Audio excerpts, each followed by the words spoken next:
Formula కేసులో మాజీ engineer BLN రెడ్డిని ఈడీ సుదీర్ఘంగా విచారిస్తోంది. 54 కోట్లు ఎఫ్ఈఓ సంస్థకు ఎలా బదిలీ చేశారని ప్రశ్నించింది ఎన్ఫోర్స్మెంట్ డైరెక్టరేట్. అరవింద్ ఆదేశాలతోనే డబ్బులు బదిలీ చేశానని వివరణ ఇచ్చారు బిఎల్ఎన్ రెడ్డి. తనకున్న పరిధికి లోబడే పై అధికారుల ఆదేశాలతో డబ్బులు బదిలీ చేశానని చెప్పారు. రెండో దఫా రేస్కు ఆటంకం లేకుండా అడ్వాన్స్ కూడా చెల్లించామని చెప్పారు. మరింత సమాచారం ధనరాజ్ అందిస్తారు. ధనరాజ్, బిఎల్ఎన్ రెడ్డి ఈడీ విచారణ అప్డేట్స్ ఏంటి? Thank you. బిఎల్ఎన్ రెడ్డి విచారణ ఎన్ఫోర్స్మెంట్ డైరెక్టర్ సుమారుగా 6 గంటలుగా విచారణ కొనసాగుతూ ఉంది. అయితే ఈ ఫార్ములా రేస్ వ్యవహారంలో చూసినట్టయితే అప్పుడు బీఆర్ఎస్ ప్రభుత్వ హయాంలో జరిగినటువంటి ఈ రేస్ సంబంధించినటువంటి మొదటి ఫేజ్ కావచ్చు, అదేవిధంగా రెండవ ఫేజ్లో జరిపినటువంటి ఎఫ్ఈఓకు హెచ్ఎండిఏకు జరిగినటువంటి ఒప్పందము, అదేవిధంగా ఇండియన్ కరెన్సీని లండన్ కరెన్సీగా మార్చి చెల్లింపులు చేసినటువంటి వ్యవహారాలపైన కూడా, అదేవిధంగా ఇండియన్ ఓవర్సీస్ బ్యాంకు నుంచి జరిపిన ఆర్థిక లావాదేవీలకు సంబంధించిన వ్యవహారాలపైన కూడా సుదీర్ఘంగా బిఎల్ఎన్ రెడ్డిని క్వశ్చనింగ్ చేస్తూ ఉంది. అయితే ఫెమా మనీ లాండరింగ్ యాక్ట్ ప్రకారంగా చూసినట్టయితే ఇందులో చెల్లింపులకు జరిగినటువంటి వ్యవహారము, ఇందులో అకౌంటబిలిటీ నాన్ అకౌంటబిలిటీకి సంబంధించినటువంటి విషయాలపైననే ప్రధానంగా బిఎల్ఎన్ రెడ్డిని ప్రశ్నిస్తుంది. అయితే బిఎల్ఎన్ రెడ్డి చూసినట్టయితే అప్పుడు హెచ్ఎండిఏలో చీఫ్ ఇంజనీర్గా కొనసాగుతున్నారు. ఆయన పైన ఉన్నటువంటి అధికారి ఐఏఎస్ అధికారి అయినటువంటి అరవింద్ కుమారు ఆదేశాలతోని మాత్రమే తాము ఈ చెల్లింపులు చేశాము, అదంతా కూడా కొన్ని బ్యాంక్ సంబంధించినటువంటి ట్రాన్సాక్షన్ తోటి కూడా చెల్లింపులు జరిగాయి. అయితే మొదటి ఫేజ్ సంబంధించిన వ్యవహారంలో చూసినట్టయితే వివిధ బ్యాంకుల నుంచి 45 కోట్ల రూపాయలు చెల్లించాము. ఆ తర్వాత ఆర్బీఐ గైడ్లైన్స్ను ఉల్లంఘించడంతో 8 కోట్ల రూపాయలు జరిమానా పడింది.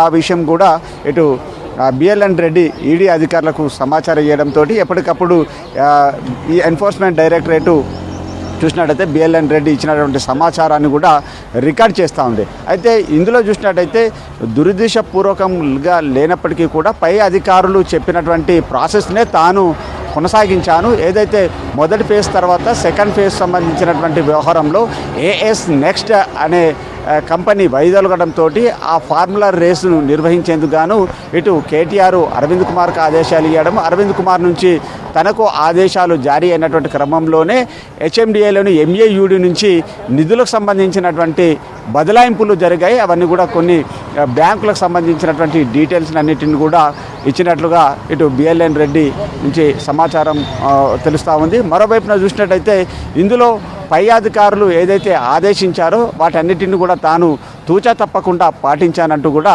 ఇటు ఎన్ఫోర్స్మెంట్ డైరెక్టరేట్ ముందు బిఎల్ఎన్ రెడ్డి తన కన్ఫెషన్ కానీ తన సంబంధించినటువంటి వివరాలన్నింటిని కూడా వెల్లడిస్తున్నట్టుగా మనకు సమాచారం అందుతుంది. మొత్తం దీనిలో అంటే ఈ ఫార్ములా రేస్ వ్యవహారంలో మొదటి ఫేజు, అదేవిధంగా సెకండ్ ఫేజ్ సంబంధించిన వ్యవహారాలలో ఏదైతే ఆర్బీఐ గైడ్లైన్స్ కానీ అదేవిధంగా ఫైనాన్స్ డిపార్ట్మెంటు వైలేషన్ చేస్తూ మొత్తం మీద జరిగినటువంటి అవకతవకలకు సంబంధించి మనీ లాండరింగ్ ఫెమా యాక్ట్లకు నిబంధనలను ఉల్లంఘించి ఏ రకమైనటువంటి చెల్లింపులు చేశారనే వ్యవహారంపైననే ప్రధానంగా ఎన్ఫోర్స్మెంట్ డైరెక్టరేటు ప్రధానమైనటువంటి దృష్టి సారించింది. ఇప్పటివరకు ఏసీబీ ఏదైతే ప్రాథమికంగా జరిపినటువంటి ఆధారాలన్నింటిపైన కూడా వాటిని తీసుకొని ఈడీ కూడా క్వశ్చనింగ్ ప్రారంభిస్తూ ఉంది. ఇక చూసినట్టయితే అరవింద్ కుమార్ను కూడా ఎన్ఫోర్స్మెంట్ డైరెక్టరేటు విచారించే క్రమంలో కూడా బిఎల్ఎన్ రెడ్డి ఇచ్చేటువంటి వాంగ్మూలం చాలా వరకు చాలా కీలకంగా మారనుందని తెలుస్తూ ఉంది. ఎందుకంటే తన కింది స్థాయికి సంబంధించినటువంటి అధికారి ఇచ్చిన సమాచారాన్ని మళ్ళీ అరవింద్ కుమారు అటెండ్కు కానున్నటువంటి క్రమంలో ఆయనను కూడా బిఎల్ఎన్ రెడ్డి ఇచ్చిన సమాచారంతో కూడా క్రాస్ క్వశ్చనింగ్ చేసే అవకాశాలు ఉన్నాయి. మరి అరవింద్ కుమారు ఇచ్చేటువంటి జవాబులు అదేవిధంగా బిఎల్ఎన్ రెడ్డి ఇచ్చేటువంటి జవాబులు సరిపోతాయా లేదా, అందులో ఏవైనా డిఫరెన్స్ వస్తాయా అనే విషయాలను కూడా ఇటు ఎన్ఫోర్స్మెంట్ డైరెక్టరేటు ప్రధానంగా ఎప్పటికప్పుడు బిఎల్ఎన్ రెడ్డి ఇచ్చే సమాచారాన్ని కూడా రికార్డ్ చేసింది. ఇక తదుపరికి సంబంధించినటువంటి విచారణలలో రేపు ఆయన అంటే అరవింద్ కుమార్ ఐఏఎస్ అధికారి ఆ విచారణకు రానున్నటువంటి క్రమంలో కూడా ఆయన స్టేట్మెంటును ఇద్దరి స్టేట్మెంటును కూడా సరిపోల్చి తర్వాత జరిగినటువంటి ఈ ఎన్ఫోర్స్మెంట్ డైరెక్టరేట్లో మనీ లాండరింగ్ ఫెమాకు సంబంధించినటువంటి ఏదైనా వైలేషన్ చేస్తే ఖచ్చితంగా వారిపైన తదుపరికి సంబంధించినటువంటి చర్యలు తీసుకునేందుకు కూడా ఈడీ సిద్ధమైంది.